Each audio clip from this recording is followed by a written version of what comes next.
Hello and welcome back to HEMA Fight Breakdowns. Today I want to talk about throws, specifically throws in HEMA competitions and whether or not they are safe.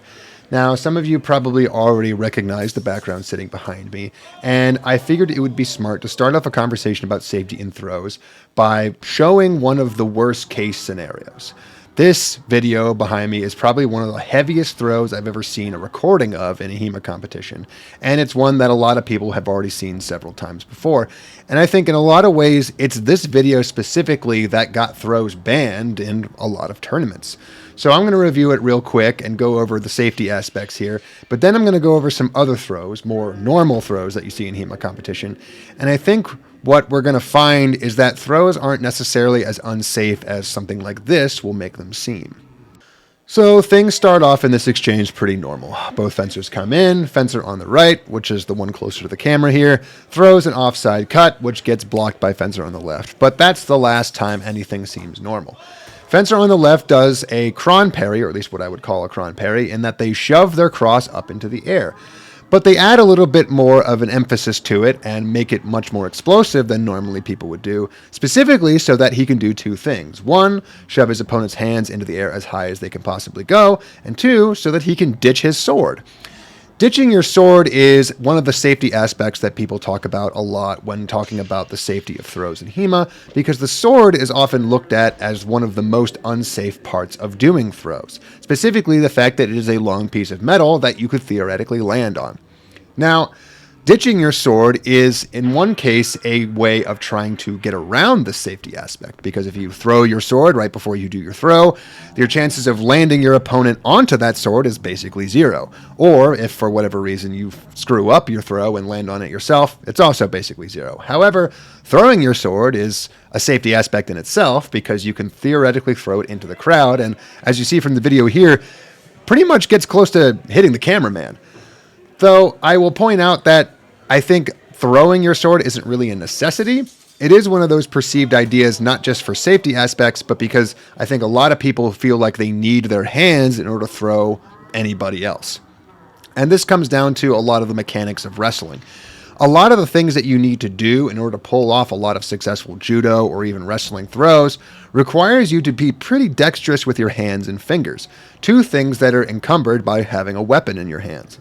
Ditching the sword thus allows you to free up your own hands at the cost of having virtually zero defense if for whatever reason your throw fails, or your opponent is able to create any distance and now hit you with the weapon they still have. You'll also notice that halfway through this throw, the person being picked up is able to freely pommel strike his opponent in the head. This is one of the reasons why ditching your weapon can be such a bad idea, because even if you are successful in executing your throw, it doesn't mean that you're actually safe from harm. Now, as to the throw specifically, what we would call this, I think, is a pretty typical suplex. The person on the left drives in, doesn't quite go for a double leg, but instead wraps their arms around the opponent's hips and joins them up in the back, something that they wouldn't have been able to do if they had a sword in their hand, lifts their opponent up off the ground, at which point they have their opponent completely at their mercy, and then does a kind of hip toss with a little bit of leg action that sends them sailing and cartwheeling in the air and then slamming into the ground. So, overall, I call this a worst case scenario because two things happened that were potentially very damaging. One was the pommel strikes. If somebody who has even been picked up into the air decides that they want to brain you with their pommel strikes, they can do so, especially if you have not tied up either or both of their arms in the process of doing your throw, which means that despite the fact that most people look at the throw as being the thing that was the most damaging, I think it's really worth pointing out that one of the safety aspects of throws is that if you don't know how to do them while taking control of somebody else's arm and somebody else's weapon, you can be leaving yourself up to serious amounts of injury, even if your throw is successful. The second pain point, of course, is the throw itself. Now, I will point out that anyone who has done this throw before knows that this is not how hard you need to do this throw. Once you have your opponent up in the air, they're completely at your mercy, and you have the ability to simply sweep their legs out from under them and lower them to the ground as gingerly as you might feel like doing. However, this person chose, and 100% chose, to throw them as hard as they possibly could. and in so doing resulted in an injury that caused people to call medic. Though in my opinion, I think this injury probably wasn't anything serious more than they got the wind knocked out of them. And the reason they got the wind knocked out of them wasn't even from hitting the ground, but from the other person slamming their own body on top of them as they hit the ground.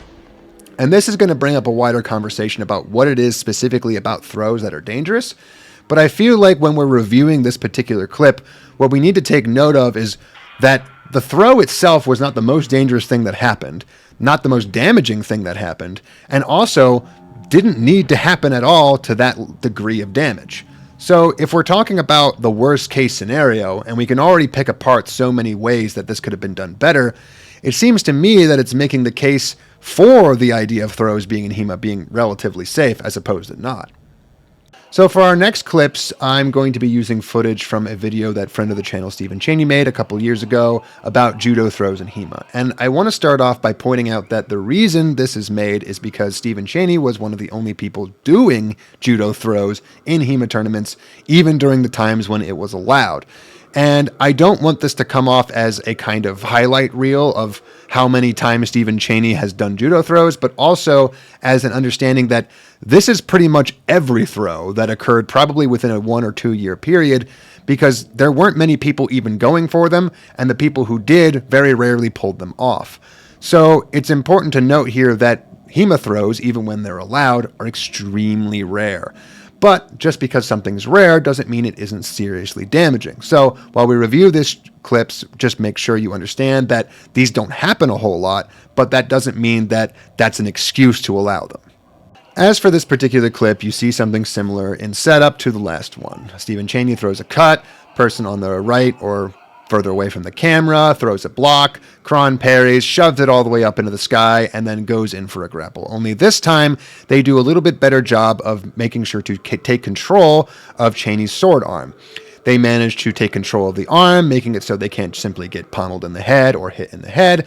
And then they walk past Cheney, putting a leg behind him that he can trip over. It's an outside reap takedown, as you see the text show, and it's a pretty standard throw, probably the most common throw in any HEMA tournament that allows it. Now, the things I want to point out here are the places where things could have gone wrong and where things didn't go wrong. So the first one to point out is this fear that people have that they're going to fall on a sword. And what I'll point out here is that in this clip, unlike the previous one, both people held onto their swords, but at no point, as far as I can tell, was there ever an opportunity to fall onto the crossguard or onto the tip of the sword. And that's the thing that people fear most, right? When you fall down and you fall onto a steel object, what you don't want to do is impale yourself on your own crossguard or on your opponent's crossguard. But as you notice here, there's really no point where that was a possibility because swords don't really fall on the ground in that way. When they hit the ground, they generally don't stand with their points up ever, and even if they are there for a split second of time, any amount of force down on them tends to flatten them out. Now, of course, it might still be painful to fall onto a steel weapon that sticks only maybe an inch or two off the ground because it's still a piece of steel that you're falling onto. But one thing I would like to point out here is that when you fall onto something, you have to pay attention to what lands first. Now, in this particular case, what lands first is what's very typically landing first in any HEMA throw situation, which is your opponent's hand. As you see here from the clip, Stephen Cheney reaches out with his right hand to brace his own fall and does so. And this is ironically also one of the main pain points of throws in HEMA. If you reach out with your own arm to break your fall, it is a natural thing that a lot of humans do. However, it is probably the number one way that people get hurt while being thrown. And it's because when you throw out your own arm to try to break your fall, you increase the likelihood that your arm will straighten out and you will either break your elbow or dislocate your elbow or hurt your wrist as you hit the ground because you are taking the full force of your own body weight being thrown onto the ground into your arm. Now, 90% of the time, this isn't what happens. It's really more of a freak occurrence than an actual pain point. But it's worth pointing out because a lot of people talk about the safety of throws, and I think they don't talk about the number one way that people actually get hurt while being thrown, and that's this right here. Putting out your own arm to save yourself. It has nothing to do with the sword. It has nothing to do with the padding. It has nothing to do with the floor. You could do this in a bouncy house where everyone is wearing sumo suits. The ability for you to hurt your own arm while breaking your own fall is the number one thing that should be taken care of and should be looked at. And if anything, it's the number one reason why throws should be banned from HEMA.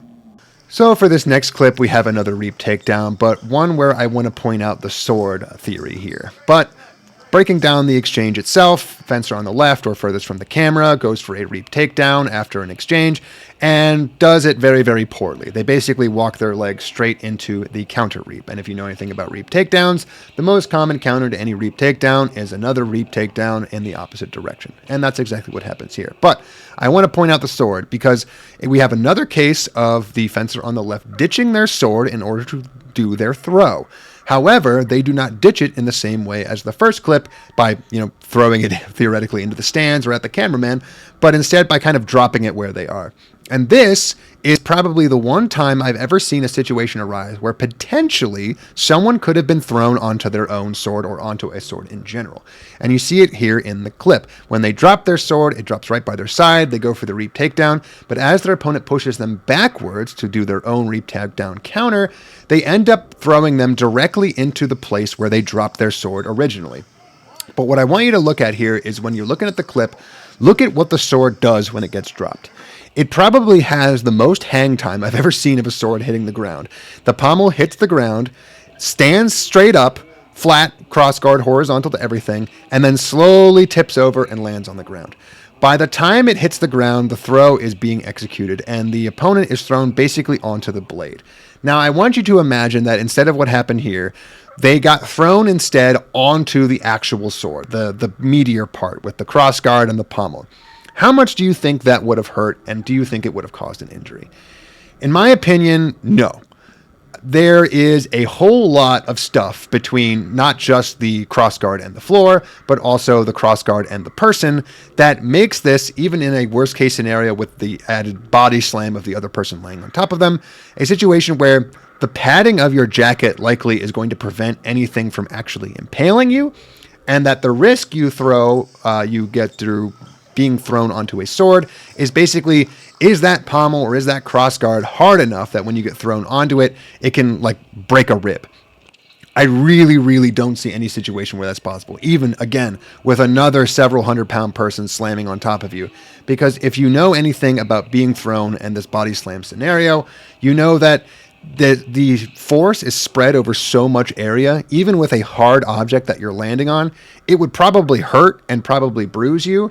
But the idea that this would have any kind of lasting long-term injury or an injury that would be more than you would get by getting hit really hard with a sword, I don't think is possible. I think that while you may get injured being thrown onto a sword, it's not an injury that would be unique to this particular situation. It would be extremely rare, and as we've shown here, probably not likely to result in an impalement on a crossguard, but more that you would just be thrown on something harder than you really expected, and that it would bruise you. Bruise you, again, in the same way that you might be middle-towed in the chest later on in this exact tournament. So that's that particular scenario, but as we move into other examples, we're going to see other scenarios where maybe far more likely things are going to happen that could result in some injury. So for our next clip, which also again features Stephen Chaney, we have another reap takedown, only this time it is an inside reap. And this is the other particularly common setup you'll see for any kind of grapple or throw situation. Basically, one person misses a technique or throws a thrust that kind of just ends up going past, and both people end up in a situation where they can pretty easily just hug each other. At this point, Chaney does something very intelligent. He manages to get his leg underneath the front leg of his opponent while pushing him backwards, which causes him to trip. Now, one thing I want to point out here is that most throws in HEMA are not throws at all, but trips. And if you want to make a distinction between trips and throws, the thing you have to point out now is that the risk of a throw is that you're basically throwing a person and their whole body weight onto the ground hard.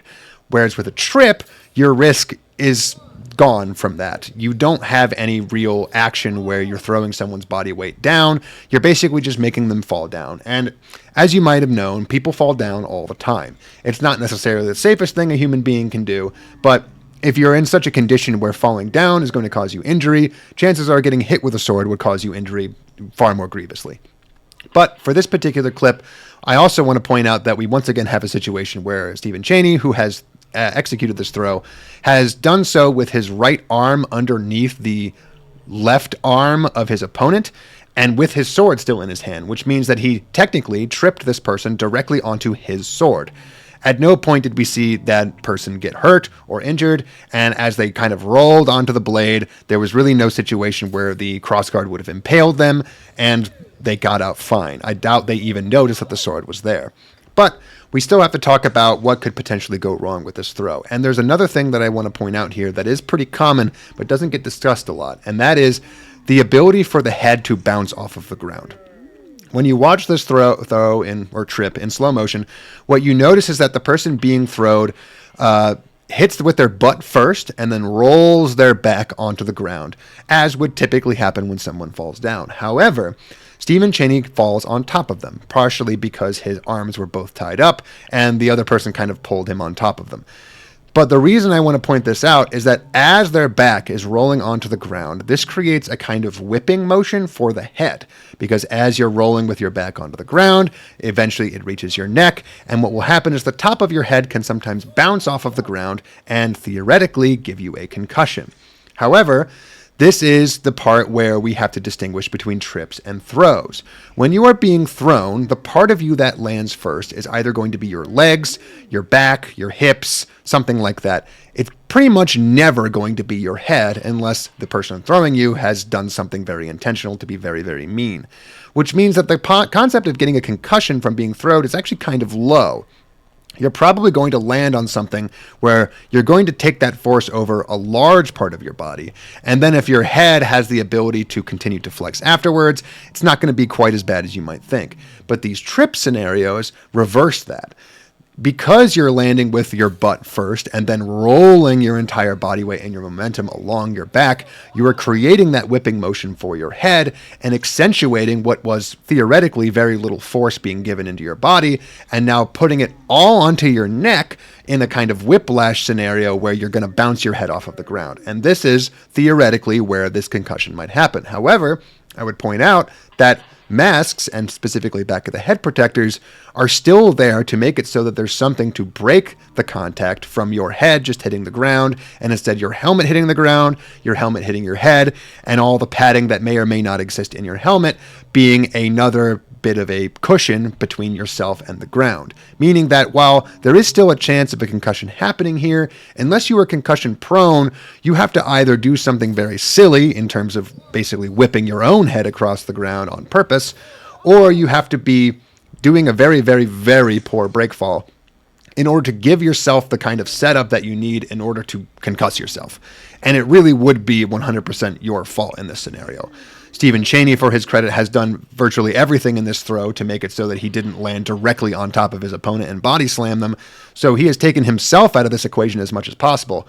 If there was an injury on this, which clearly there wasn't given how quickly the other person gets up, it really would have been their own fault for not knowing how to fall. However, this does bring up another common point that people talk about when talking about banning throws in HEMA, and that is you don't know for sure whether or not somebody knows how to fall. So for this clip, I really wanted to talk about throwing and being thrown and whether or not knowing how to be thrown has a marked difference in pain. Now, for this particular clip, we see somebody do a very nice arm drag over the hip, which results in their opponent's feet flying up into the air and then hitting the ground, at which point they slam on top of them. However, after that, the opponent manages to kind of roll their opponent who threw them on top of them and then, get a cheeky little stab out of it. But what I want to point out here is specifically whether or not the person who got thrown knew how to be thrown and knew how to break fall. And in my opinion, whether or not they knew, they didn't really do anything to prevent that throw from harming them. So if you've ever experienced this before, one of the pain points of being thrown is when the entire force of that throw goes into a spot that you don't want it to land on. Usually these are joints like the wrist, the ankle, but sometimes the knee or the hip. And in this particular case, what I see is somebody who has put out several feelers in order to try to break their fall as they are being thrown, namely their knee, that might have resulted in a little bit of pain when it slammed into the ground. However, what you'll notice is that when it's an extremity, like an arm or a leg, these things are not meaningfully harmed by throws, even violent ones, because that whipping motion means that they have the ability to kind of bounce off of the ground. What usually gets hurt is when the torso hits the ground flat and then another person falls on top of you. And we see an injury similar to the first clip where the wind gets knocked out of you. This happens when basically the force of you hitting the ground and another 200 plus pound person squishing into your torso basically makes your diaphragm go nuts and it squeezes all the air out of your lungs temporarily. It's not actually a very damaging injury to get, and the chances of you breaking a rib or breaking a hip or breaking a spine is virtually zero because the soft, squishy nature of the human being that fell on top of you means that all of that stuff can kind of compress, whereas certain other areas can't. But specifically, I want to point out that not only did this throw not hurt, despite the fact that it was somewhat violent, but more importantly, that despite the fact that the person being thrown didn't really do anything to try to save themselves and did a couple things wrong to try to save themselves, they still weren't hurt. And I want to point this out because a lot of people talk about the skill of break falling as though it's some kind of real thing that you can do. And in my opinion, in 80% of throws, your ability to break your fall is determined by the person who is doing the throwing. If we go all the way back to the first clip, there was really nothing that person could have done to try to break their own fall because the person who did the suplex ensured that their back was going to be the first place to hit. If you know anything about judo and judo competitions, you'll know that forcing your opponent's back to be the first thing to hit the ground is what gives you the most points.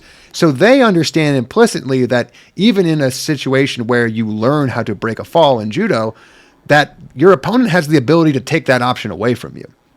So, in my opinion, if you want to talk about whether or not throws can be safe, really the pain point should be teaching people how to throw properly so that they know when they are or are not taking their opponent's ability to break their fall away from them, rather than trying to teach people to be thrown. Though I would also again point out that there is virtually zero situation where you can teach someone to throw and not simultaneously also teach someone to be thrown. So if your sticking point for throws in HEMA is that people don't know how to break fall, it seems to me that the solution for you is to start teaching throws, which really brings it back around to if you think that HEMA throws should be banned from tournaments because they're unsafe, what you're really telling me is that you don't know how to throw. And while I can understand that as still being a bit of a pain point, I would point out that if your pain point with a system is that you don't want to meaningfully interact with it, in a lot of ways, putting it in the tournament rules that you are allowed to throw is one of the only ways to make sure that all the people going to your tournament do know how to throw, because if they sign up for a tournament where there's throws and they don't know how to throw, they also don't know how to break fall, and that means they're putting their own risk at their own behest. It's not really on the tournament organizer to make sure that you know how to throw a sword strike properly and not harm somebody. And yet we somehow put this onto throws and onto tournament organizers to keep other people safe from themselves by banning a technique. Another factor that a lot of people talk about when they talk about safety in throws is the floor. Does the floor have a meaningful impact on whether or not a throw is safe or damaging? And in my opinion, the answer is no. But we have to talk about this first about what other sports do to try to make their floors safe. In wrestling, like high school or collegiate level, you will see wrestling mats put on the floor. And in my opinion, the reason these are put there is because it is making a safe contact point between the hardwood floor of the basketball court and the high school gymnasium that they're actually wrestling in, and the people who are wearing nothing but a singlet. Now, you might have heard that and said, well, wait a minute, I thought you said the floor didn't matter. And it doesn't. But that's because right now, in HEMA tournaments, we are already wearing our wrestling mats on our bodies. We already have to wear padding that prevents a metal sword from making meaningful contact and damaging contact with our bodies. And as such, it is acting as the wrestling mat in this situation, where the wrestling mat is preventing the hard wooden floor from hitting the soft, supple bodies of these wrestlers. Our jackets are preventing the hard metal sword from hitting the soft, supple bodies of our bodies underneath the jacket. So the idea that we need wrestling mats or some kind of better floor in order to fence or throw on doesn't really seem to hold water, given that we are already wearing the equivalent of a wrestling mat on us.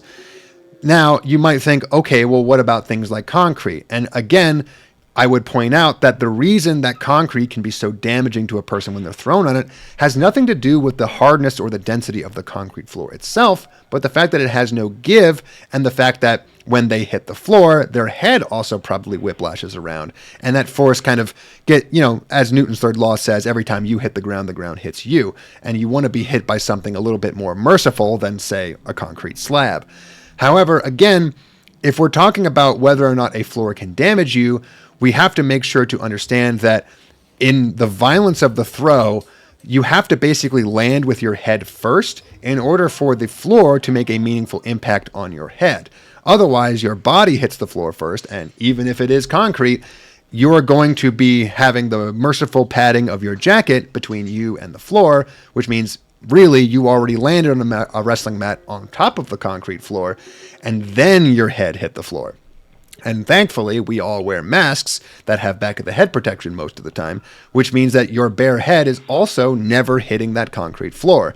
It is hitting the inside of your mask, which is hitting the concrete floor, which makes another nice, clean layer of protection between you and, again, the worst possible situation. As long as that floor is flat and you don't hit something like a concrete stair, there is really no reason to take into account the makeup of the floor when determining whether or not the floor is safe or unsafe for HEMA throws. But to wrap things up, and as I let the rest of Stephen Chaney's video play here in the background, I want to talk about all the points that we went over. And in my opinion, there are three main points that people bring up when they want to ban throws in tournaments. One being that they can be extremely violent and dangerous, which we see in the first clip, though, again, no real permanent injury happened from probably the most violent clip I could ever find, so that idea doesn't seem to hold water. The second being that you're going to fall on a sword and get hurt, and we saw several examples of people falling on swords or almost falling on swords and nobody getting hurt. Not to mention the idea that someone would fall onto a sword crossguard seems fairly far-fetched. And the third being that people don't know how to break fall, to which I pointed out that not knowing how to break fall is the same as not knowing how to throw, and not knowing how to throw seems to have put the onus on the individual person going to the tournament rather than the tournament itself for being safe. So if I have any advice for anybody who still thinks at this point that HEMA throws should be banned from tournaments, I would say start practicing it in class and find out for yourself just how safe or unsafe it can be. And I think you'll find pretty quickly that the floor is not really much of a factor. The sword's not much of a factor. People's skill levels aren't much of a factor. And the violence of the throws is something that you can pretty easily teach people not to do on purpose, to be a dick. And you're not going to have any problems. You're going to have probably far more concussions from things like pommel strikes or just really hard hits to the head than you're ever going to have from throws. And this idea that they're more unsafe just, I think, in a lot of ways comes from a kind of ignorance more than a kind of experience. So if you still think I'm wrong and you think I'm a big wrestle chud who's going to break your newbies' legs when I fight them in the next tournament, feel free to write that angry comment down in the comment section. But otherwise, I will see you next week.